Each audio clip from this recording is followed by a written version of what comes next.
काय सुरू आहे? काय सुरू आहे हे आता तुम्हालाही माहिती आहे. वसई विरार महानगरपालिकेच्या तत्कालीन आयुक्तांवर धाड पडली ईडीची आणि त्यांना त्या पदावर माझ्या माहितीप्रमाणे नियमबाह्य पद्धतीनं बसवण्यात आलं. आणि दादा भुसे यांचा आग्रह होता हे मी अनेकदा पाहिला आहे. उद्धव ठाकरे, सन्माननीय उद्धव ठाकरे या राज्याचे मुख्यमंत्री असताना ती नेमणूक व्हावी अशी त्यांची भूमिका होती, पण ती एकनाथ शिंदे यांनी त्यांची इच्छा पूर्ण केली. आता ज्या अर्थी ईडीच्या धाडी पडलेल्या आहेत, फडणवीस मंत्रिमंडळातील एका मंत्र्यानं नियुक्त केलेल्या आयुक्तावर, याचा अर्थ त्या धाडीचे धागेदोरे त्या संबंधित मंत्र्यापर्यंत जाऊ शकतात. कारण तो अधिकारी नेमण्याचं काम दादा भुसे यांनी केलं असं चर्चा तेव्हाही होती, आजही आहे. आणि ते रेकॉर्डवरती आहे, त्यांचे शिफारसपत्र आहेत माझ्या माहितीप्रमाणे. पण ठीक आहे, आता पाहू तपास यंत्रणा काय करतायत.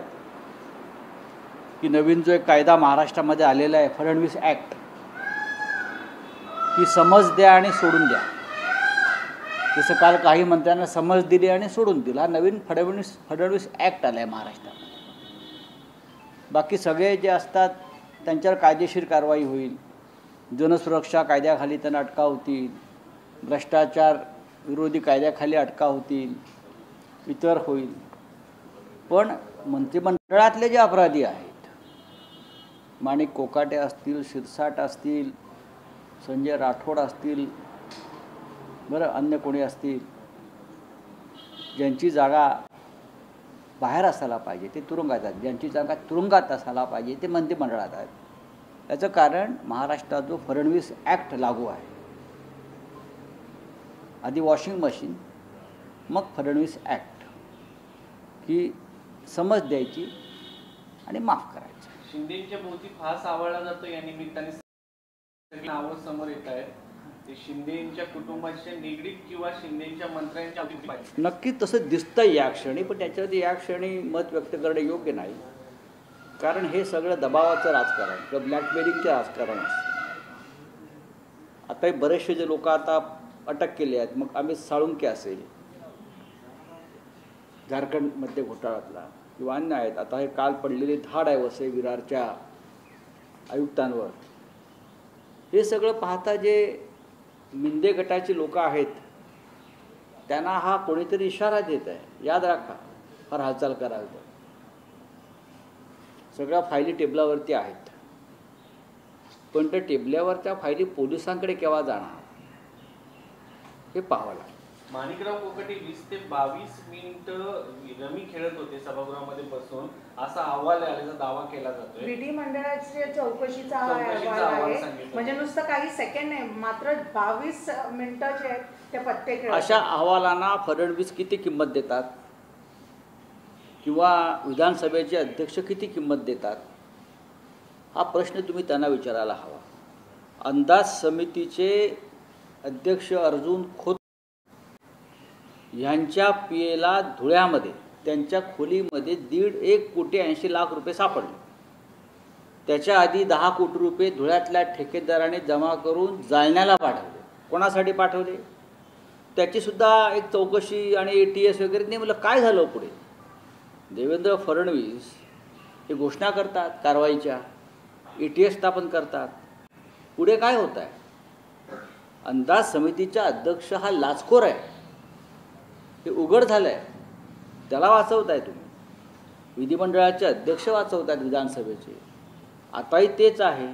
म्हणून म्हटलं हा नवीन एक फडणवीस ॲक्ट जो आलेला आहे की आपल्या लोकांना वाचवायचं, समज द्यायचे आणि सोडून द्यायचं, बाकीच्यांना तुरुंगात टाकायचं. विरोधकांचं प्रदर्शन या विरोध जो आहे तो कमी दिसतो का? मला असं वाटतं रेझिग्नेशन का नाही, राजीनामा का नाही? बघा, असं सरकार निर्लज्ज असल्यावरती राजीनामा कसा होणार? सरकार जर निर्लज्ज असेल, सरकार भ्रष्टाचाराला पाठिंबा देत असेल आणि विरोधी पक्ष काल राज्यपालांना जाऊन भेटला, या सगळ्या भ्रष्टाचारी मंत्र्यांच्या फायली घेऊन आम्ही लवकरच राष्ट्रपतींना भेटणार आहोत.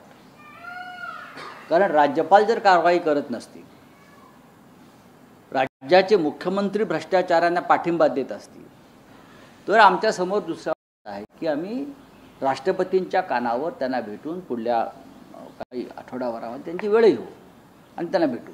जय जवान पथकाला एंट्री नाकारलेली आहे. राज आणि उद्धवजी एकत्र आले तेव्हा त्यांनी सलामी दिली होती आणि आता सरनाईक यांनी त्यांना एंट्री नाकारलेली आहे. नाही, ठीक आहे, हा आम्ही आमच्या लेवलला सोडवू ठाण्यामध्ये. सर, मस्साजोगचे सरपंच देशमुखांच्या हत्येनंतर त्या चौथा आरोपी सापडलेला नाही, तिसरे आरोपी गायब आहे. पण धनंजय मुंडे यांच्या मंत्रिपदाच्या संदर्भामध्ये केलं जातं, त्यांना पुणे एंट्री दिली गेल्याचं काय कुठे गेले? काय कृष्णा आंधळेचं ना, कृष्णा आंधळेचं काय झालं? जसं 50 वर्षापूर्वी सामना चित्रपट आला होता जब्बार पटेलांचा, डॉक्टर श्रीराम लागू, निळू खोले त्यात होते. त्याच्यामध्ये एक प्रश्न होता की मारुती कांबळेचं काय झालं. तसं महाराष्ट्राला पडलेला प्रश्न आहे की कृष्णा आंधळेचं काय. तो मुख्य साक्षीदार आहे.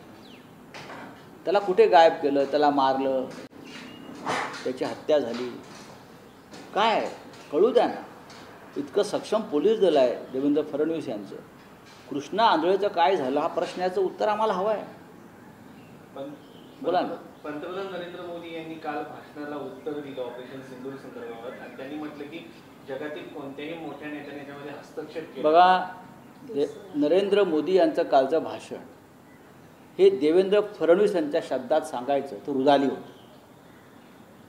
देवेंद्र फडणवीस यांचा आवडता शब्द आहे रुदाली, रडगाणं. कळलं का? ते रडगाणं होतं, म्हणजे भाजपचा शब्द आहे रुदाली.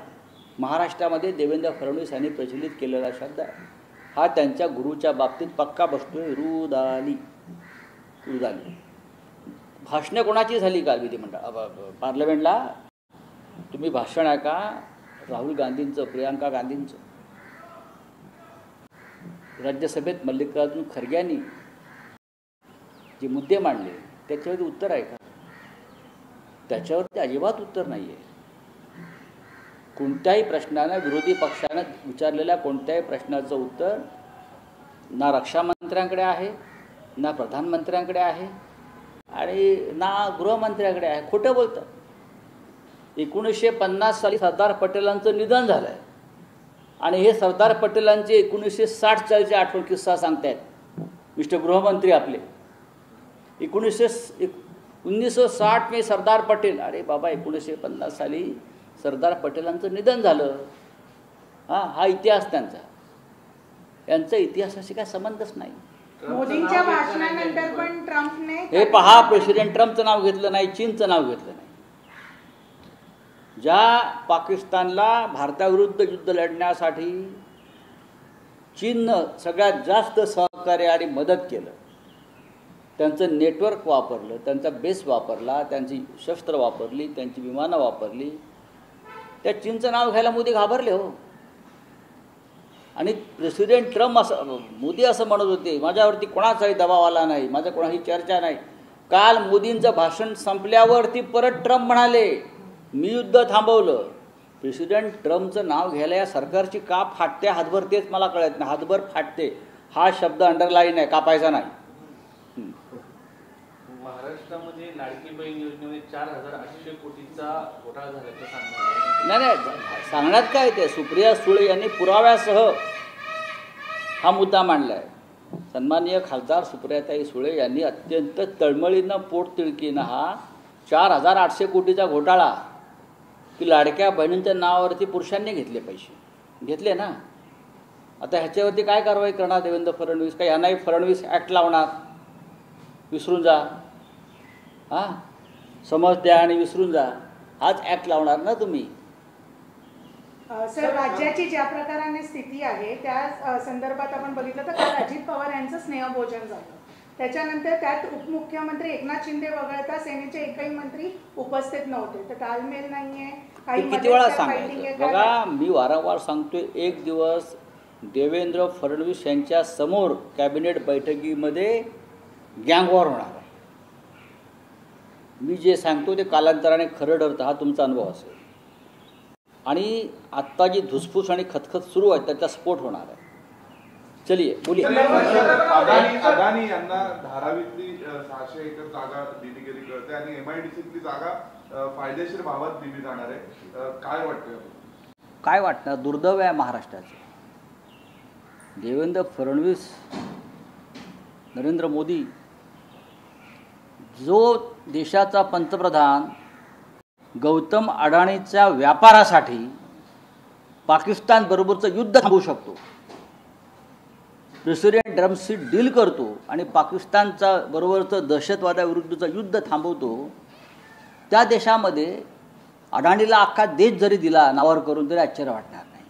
धारावी फार लहान गोष्ट आता त्यांच्यासाठी. सर एक हिंदी में सवाल है. प्राइम मिनिस्टर ने कल कहा कि किसी विदेशी ताकत ने युद्ध रुकवाने के लिए उनसे नहीं कहा, लेकिन सामना में आप लोगों ने सवाल उठाया. आपने ये भी कहा कि पंडित नेहरू के सामने प्राइम मिनिस्टर मोदी नाखून के बराबर. उसमें गलत क्या है? पंडित नेहरू है, सरदार पटेल है. नेहरू और सरदार बनना आसान नहीं है. मोदी और शाह बनना बहुत आसान है आज के ज़माने में.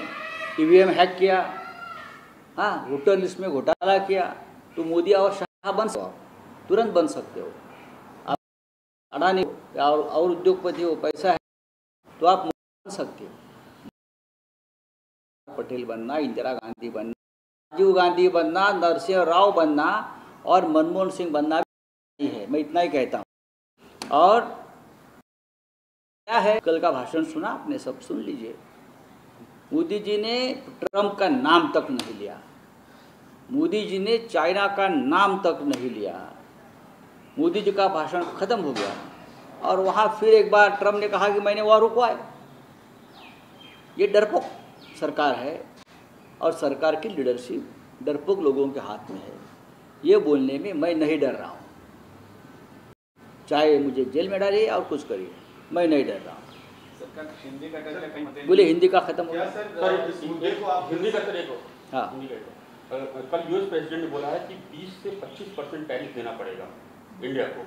तो हम फॉरेन पॉलिसी की बीजेपी बात करती है, गवर्नमेंट रिस्पॉन्स पॉलिसी. इस देश को फॉरेन पॉलिसी नहीं है, इस देश को सिर्फ गौतम अडानी की पॉलिसी चलती है व्यापार के लिए. जिस देश का प्रधानमंत्री है, पाकिस्तान के साथ युद्ध चल रहा है, टेररिज्म के खिलाफ युद्ध, उस देश मंत्री से और सरकार से आप क्या उम्मीद कर सकते हो? मुझे बताइए. इस देश में जो सब कुछ चल रहा है वो गौतम अडानी, ये एक उनके दोस्त के लिए चल रहा है, जनता के लिए या राष्ट्र के लिए कुछ नहीं चल रहा है. देवेंद्र फडणवीस का अपने मिनिस्टर्स को बोला है कि मीडिया से कम बात करें, कंट्रोवर्सीज में ना आए और डेवलपमेंट पर फोकस करें.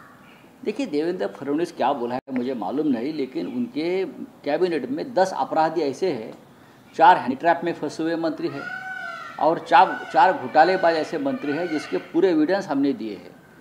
लेकिन एक नया फडणवीस एक्ट चल रहा है, फडणवीस कानून, माफ़ करो, जो कैबिनेट में अपराधी है उनका समर माफ़ करो. जनता के लिए बहुत कठोर कानून है, जेल में जाएंगे, लोगों को माफ़ी मिल जाएगी. ये कानून और ये महाराष्ट्र के लिए बहुत ही गंभीर बात है. लाड़की बहन योजना जो वहाँ पे चली थी, भ्रष्टाचार है. 4,800 करोड़ का घोटाला हुआ है. लाड़के बहनों का पैसा लाड़के भाइयों ने खा लिया, क्योंकि वोट के लिए. आधार कार्ड के सिवाय पैसा नहीं मिल रहा था. फिर आधार कार्ड देखे नहीं किसी ने. आधार कार्ड ज़रूरत थी ना उस वक्त.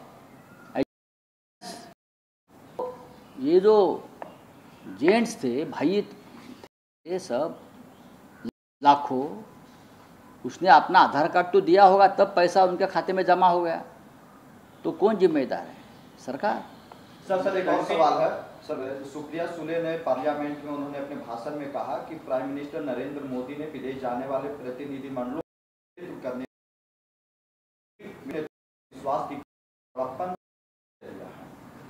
उनकी राय है. ये बड़प्पन की बात नहीं है, ये उनकी मजबूरी थी. वो विश्व को दिखाना चाहते थे कि देश हमारे साथ है. अब क्या अब बड़प्पन दिखाएंगे मोदी जी? काम हो गया उनका. तो निशिकांत दुबे ने पत्र लिखा है सदन में